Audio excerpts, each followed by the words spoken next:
Hello there everyone, welcome back to the channel. Today we're going to have a fun episode. We're going to do something a little bit different. One of our projects is centered around having a good time out here at the barn. And I know I've talked about it in a couple past videos, but today it's time to start thinking about putting in that zip line. It came in the mail and it's time to get ready.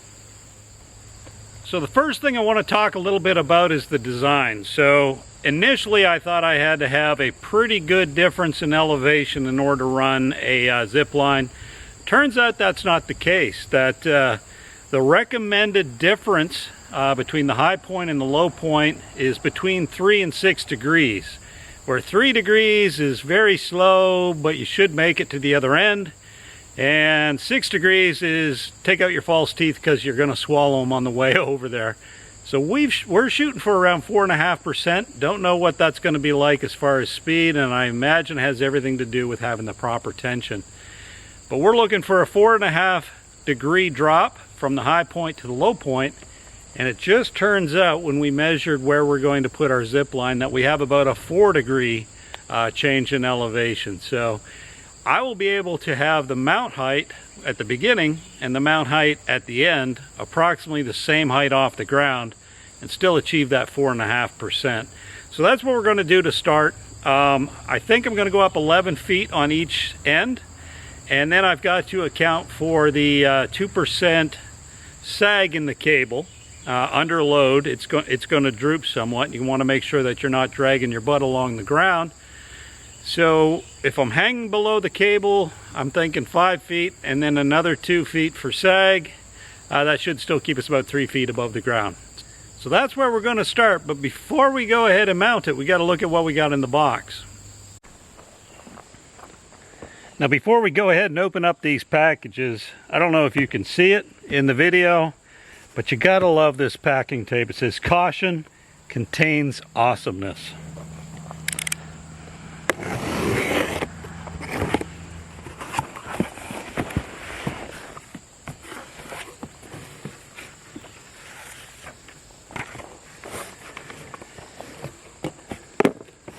Now the particular set that we ordered was from Zipline Gear, and I ordered the 150 foot kit. I think I got around a 125 foot run, and we opted for the Rogue series Zipline unit, and I'll get into the details of that in a little bit, and I'll also post the links in the description below. Even if you don't end up buying a Rogue series Zipline, it's a good place to start looking.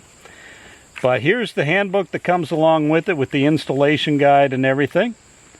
And it also walks through how to design and lay out your zip line. We did that online before ordering, but this is a helpful hint on how to go about doing it. So what do we got in the box? We got our book, we got our bill, and here we've got the handle,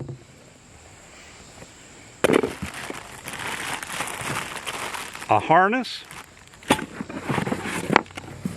This is a bungee cord. Now I went, and with the Rogue series it comes with a bungee brake system. So this is the bungee cord for the bungee brake. Hand strap. And below that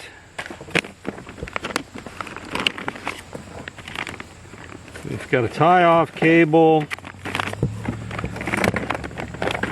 Here's our brake block, miscellaneous hardware,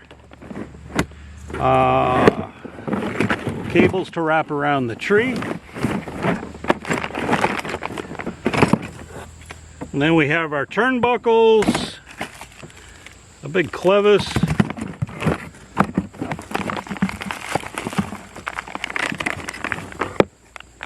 and again there's the brake block.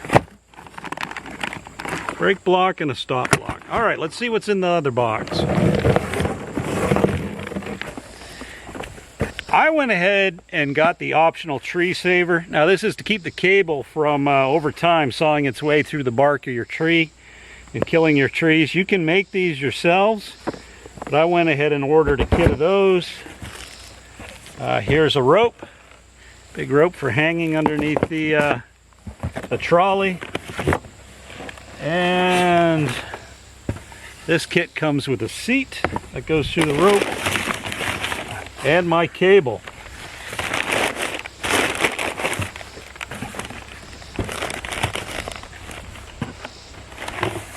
And it looks like they swaged the cable at 160 feet. That's what's written on there.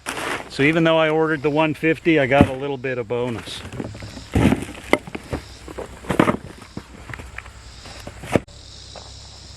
And one final very important detail, here is our trolley. Now I know it looks pretty small, but that's pretty heavy duty, and it's got some mass and weight to it.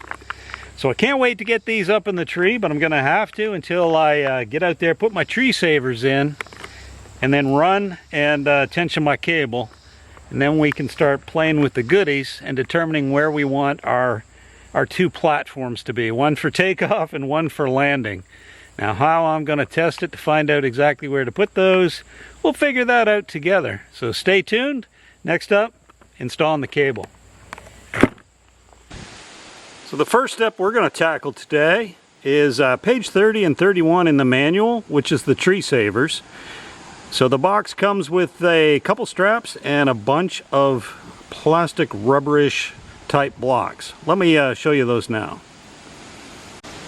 Here's that package of blocks that I was talking about. We're going to use about half of them on one tree and half on the other.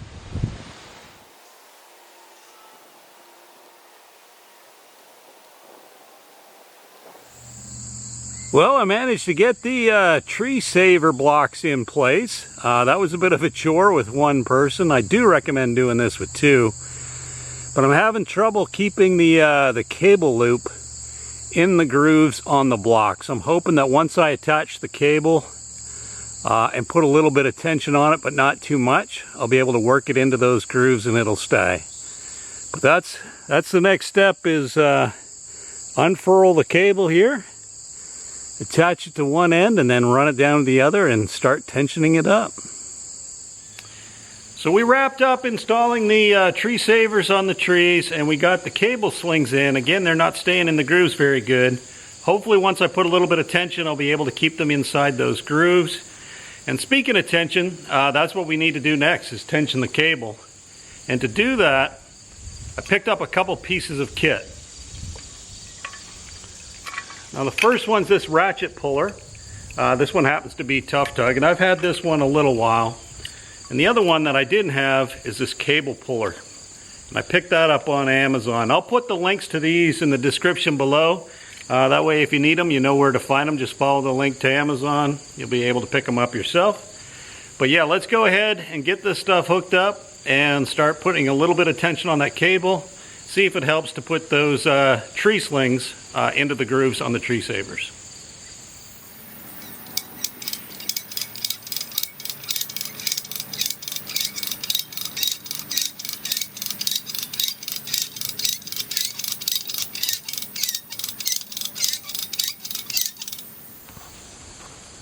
Alright, so here's the setup so far.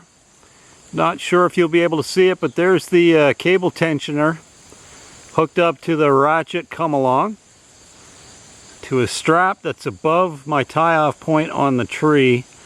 Now I still got to do something with that cable, the loop, and get it into the tree saver grooves. I messed around with the other one on the other end this morning. Took me about a half hour, but I do have the cable in the right slots. So the next thing we got to do is hook up that turnbuckle to the cable, and I think I have it tight enough. I don't know what tight enough is, but there's zero sag for 150 feet. So I'm hoping that that's enough tension. And then the turnbuckles, I haven't even tightened those yet, so I will have some adjustment left. But the next thing I got to do is hook up that cable to the turnbuckle and get rid of the ratchet tightener there from Tough Tug. Now at this other end, you can see those tree saver blocks. Managed to get the cable to stay in there before I tightened it all the way up, but that should not be going anywhere. Alright folks, it's time for a quick Zipline update. So I'm wearing a jacket. Why am I wearing a jacket? Because it's cold. And why is it cold? Because it's fall. So in the beginning of the video, you saw me putting up the zip line. I got it up, I got it all tensioned, and then I got distracted for a couple months building this. But now it's time to refocus back on the zip line, and a zip line isn't much fun if you can't get on it and you can't get off it. So I'm going to start working on the platforms today, and I'll check back in with you when I'm making a little bit of progress and show you what my platforms look like. But very soon we'll be trying out the new zip line. Stay tuned. So I got a little pile of supplies here to get me started. There's a little bit more in the barn, but I'll keep picking it up as I need it. But I'm going to start with the landing zone and then go to the takeoff zone last. Now this tree is a fairly decent size, like I said in the beginning, but I did have this spare telephone pole laying around. So I've embedded the end of it in the ground there, and I've pried it up against the tree there. I'm going to run a big threaded bolt through it, just to give it a little bit more support when you're swinging in on the zip line. But I'm going to build my platform in this location and around that brace. So let's see how that turns out. So it's nowhere near done yet, but for a day's work, I'm pretty pleased with the results. So I still got to come back, cut a couple more pieces, make some stairs, do some handrails, and this end will be all done. Typically when I'm making one of these videos out here at the farm, I start out with an introduction of what I intend to do, and then the body of the video, or the meat of the video, is stitched together pieces of me doing whatever it is I said I was going to try, and then at the end I give a wrap up and a summary of how good it turned out. Well, as you can see behind me, I finished that platform that you just saw in the previous clip. And I got enough of the platform done at the other end where I thought I'm going to do a trial run. And so the first run, I went 2/3 of the way up, climbed up on the forks of my tractor, hooked up, and took off down to this end. And it was fun. It was fun. I got down to the other end, hit the bungee brake, came to a stop. Said to myself, fantastic, this is going to be great. So I went up and climbed up on the launch platform and hooked up right at the beginning and went for my second run. Well, I came screaming into the block here, even after hitting the bungee brake, at a speed which I'm certain is much slower than it felt because I'm still alive. And I smacked into the end, and my feet and body came up about parallel to the cable, but I hung on and lived to tell the tale. Now, when I told my wife and daughter what had happened and that I was going to have to make some changes, the first words out of my daughter's mouth weren't, "Are you okay?" They weren't, "Were you hurt?" They were, "Did you have the camera running?" Now, unfortunately, or fortunately, I didn't have the camera running, and I promised to have it running before I try another trial run. But before I get back on this zip line, because you can do it wrong, I got to make some changes. And I think the one that's going to be most impactful is I'm going to try to raise the connection at the lower end and minimize that differential potential between the two. I obviously got too much of a difference there because I'm coming in pretty hot. So stay tuned. Gonna get the ladder out, try my best. It's a pain in the butt to get that cable in there in the first place and a pain in the butt to get it tensioned. But now I'm gonna try to loosen it, move it up, tension it up again, put all my safety redundancies back in there with the turnbuckle cables and that sort of thing. Hook up the camera and try it again. So here's kind of the setup. The cable dropped a little bit from where it originally was when I put the tensioner on there. But essentially I'm trying to raise it about 18 to 20 inches. So when I get that done, we'll check back in. So we've got the cable retensioned, about 18 to 20 inches higher on the low end. I've got my terminus block reinstalled and tightened.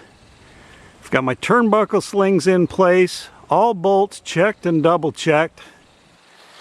Out there on the line, I've got my brake block, my bungee line, ready to slow me down. And at the far end, a half-finished launch pad.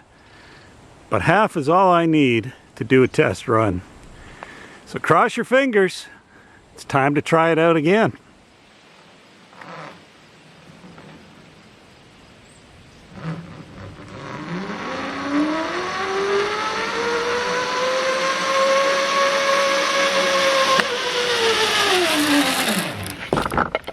Woo!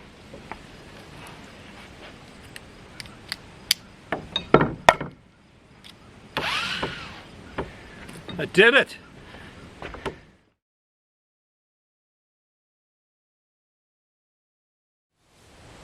Ready? Yeah.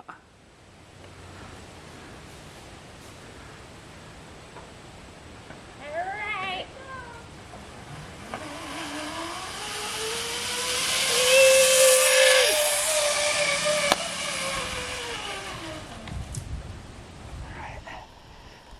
Here I go. Here we go. Hang on.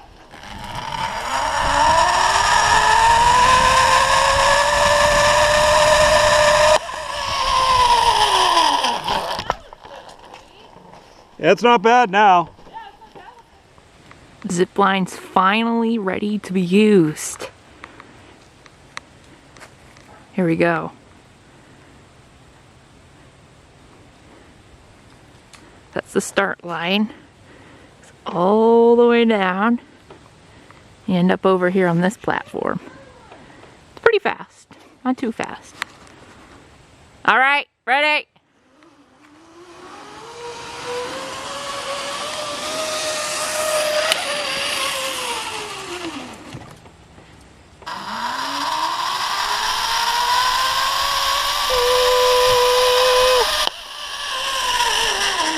Now she goes straight. I can't help that.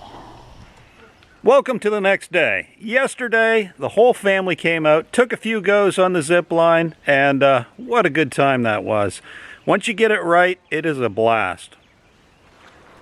So where did we end up at the end of the day in our completed system? Well, I'm starting with the landing zone first. So in a previous clip, you would have seen me building this. I finished it off, and then with my my speed run, I came in hot and I came in low. So I thought I was going to have to lower at least the front of the platform, but potentially the whole thing. But in doing the fix of raising the cable 18 to 20 inches, it's now at the perfect height for an adult. If you're under 5.5 feet, your toes may still not touch. But for the rest of us, it works out quite well. So I'm going to leave it exactly as it is. And now I'm going to go and measure the distance between the cable and the platform, because I was following the guidelines I found online that it should be 5 feet. I don't know if you'll be able to read that, but 7'1" to the cable from the top of the deck. I think about 6'5", 6'7" is probably a preferred range. So here's my turnbuckle with the safety sling installed. Then you get out to the stop block.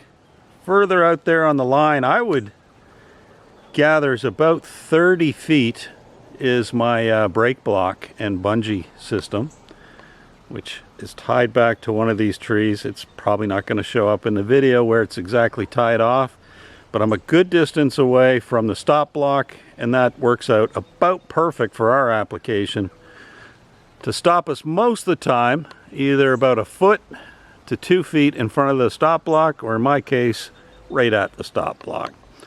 Now, given the tension on the cable, it is deflecting a bit, but as soon as you put a load on there when you're zip lining, it straightens right out and starts to stretch that bungee cord. So let's go to the other end and see what we ended up doing down there. Here we are at the other end, the launch end of the zip line. It started out being flat, now looks a little wonky because I tilted the front of the platform just so that you're not dragging your toes or your butt when you take off. Now again, when I raised the cable, I only raised it at the landing zone, and that took care of the platform difference.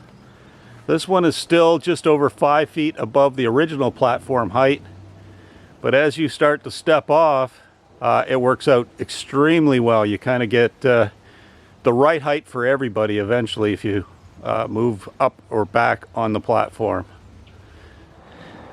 And to give you a look at the other side, if you will, for me, ignore that wonky step ladder, at the end of the day, at the end of the weekend, I was 1 2x6 short and didn't have enough to finish the stairs. But they're pretty much ready to go. Once I get the rest of the steps cut and installed, I'll be able to replace the wonky step ladder. That's going to do it for another episode of Try New Things. I thank you as always for checking out my videos. If you have any questions or comments, leave them below in the comments section. Don't forget to hit like and subscribe. And if I can find any links to the products I used today, I will leave them in the description as well. And until the next video, bye-bye.